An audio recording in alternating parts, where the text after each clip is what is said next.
الأبطال بإمكانك أن تعيش الحلم مرتين، ومن صنع المستحيل أمام أرجنتيني ليو بإمكانه أن يصطاد نسور بولندا.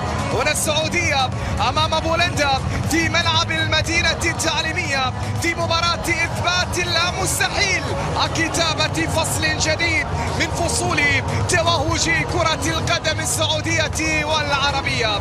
مباراة إذن يا أحبة الكرام هنا في استاد المدينة التعليمية، مباراة مهمة في إطار الجولة الثانية لمرحلة المجموعات ولحسابات هذه المجموعة الثالثة. المنتخب السعودي على موعد مع كتابة التاريخ إذا ما تمكن من الفوز ليصبح أول المتأهلين إلى الدور القادم، إلى الدور ثمن النهائي لبطولة كأس العالم فيفا قطر 2022. مباراة ستنطلق في هذه اللحظات يا أحبة الكرام. نمر سريعا على تشكيلة المنتخبين. في تشكيلة منتخب بولندا شيزني في حراسة المرمى، هناك ياكوب كاثيور، لدينا كليك بالإضافة للعب في مباراة اليوم في ظل غياب سلمان الفرج أن نتمنى له السلامة، وغياب كذلك ياسر الشهراني. لدينا في حراسة المرمى محمد العويس. مصلحة منتخب بولندا عند حارس المرمى الحارس محمد العويس، رجل ملحمة الأرجنتين. نعم هو كذلك. كل الكرة من الطرف الأيسر، تدخل كان موجود في اللقطة الماضية وبعد ذلك خطأ لم يكن موجود بإشارة هذا الحكم السيد ويلتون سامبايو حكم هذه المباراة. وهنا فرصة تأتي في محاولة لكن تغطية كانت موجودة في اللقطة الماضية، ومن ثم إلى خارج الملعب تتحول إلى رمية جانبية لمصلحة المنتخب السعودي. رمية تماس الجماهير السعودية بسبب محمد البريك والتسديدة، ولكن إلى خارج الملعب. محمد البريك والتسديدة إلى ركنية سعودية. برافو هذه البداية، برافو من خلال المحاولات الفلسطيني. حي السعودي.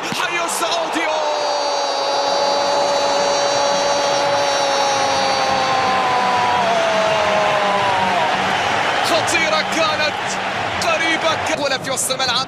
أتينا تمريرة وصلت بعد ذلك إلى خط كان موجود في اللقطة الماضية. تدخل كان حاضر في الكرة الأخيرة، وبالتالي نقلة في اليمين، بعد ذلك البحث عن مستندة، لكن في الأخير تحولت إلى خارج الملعب. سعود عبد الحميد وأصبحت إلى ركلة مرمى. 13 دقيقة سعودي، 13 دقيقة سعودية، 13 دقيقة كانت مثالية. انه سيضرب. نعم من الجانب الايمن لمصلحه منتخب بولندا. التدخل كان موجود في اللقطه الماضيه، الصافره وخطا على صالح الشهري. انطلاقته، فرصه سعوديه راسيه، ولكن في الاخير طالت، عادت الى خارج الملعب واصبحت الى رميه تماس. رميه جانبيه سعود عبد العرضيه.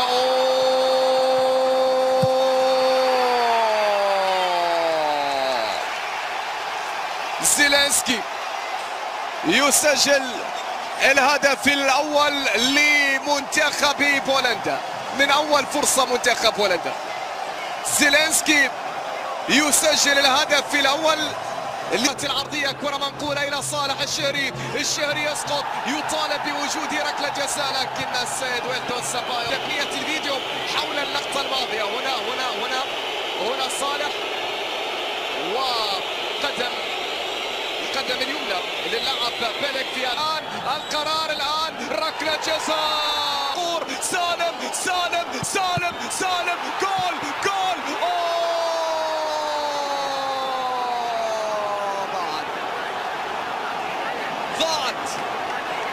ضاعت الكرة الماضية. تشيزني تصدى لبريك تابا، لكن الكرة تحولت إلى خارج الملعب. معلش مريرة خطيرة تأتي، فرصة عرضية ما زالت. 10 أهداف.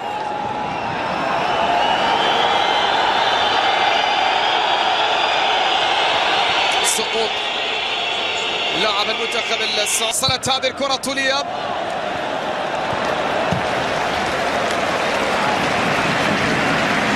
ركلة مرمى. هذا هو زيلينسكي صاحب الهدف بعد تمريرة ليفا. يعني هذه الفرصة الوحيدة لبولندا. حاول فيها سعود عبد الحميد والعرضية، ولكن ما زالت هي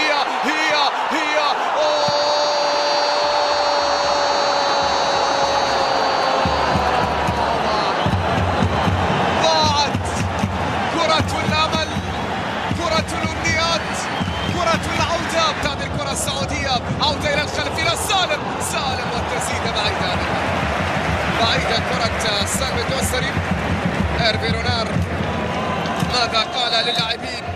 ما بقى تيكي تاكا السعودية، تيكي تاكا السعودية. الله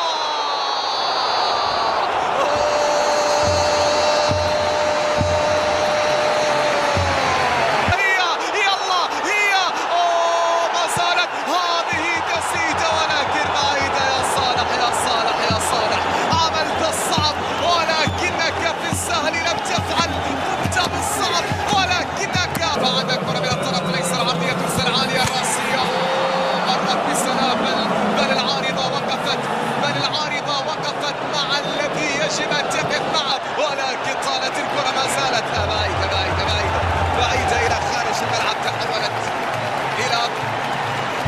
إلى نواف التمهيد. سالم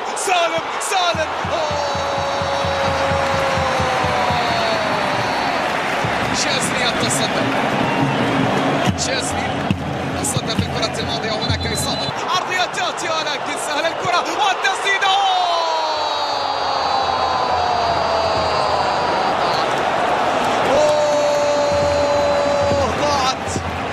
ضاعت واحدة من الكرات الكثيرة التي هذه دقائق سريعة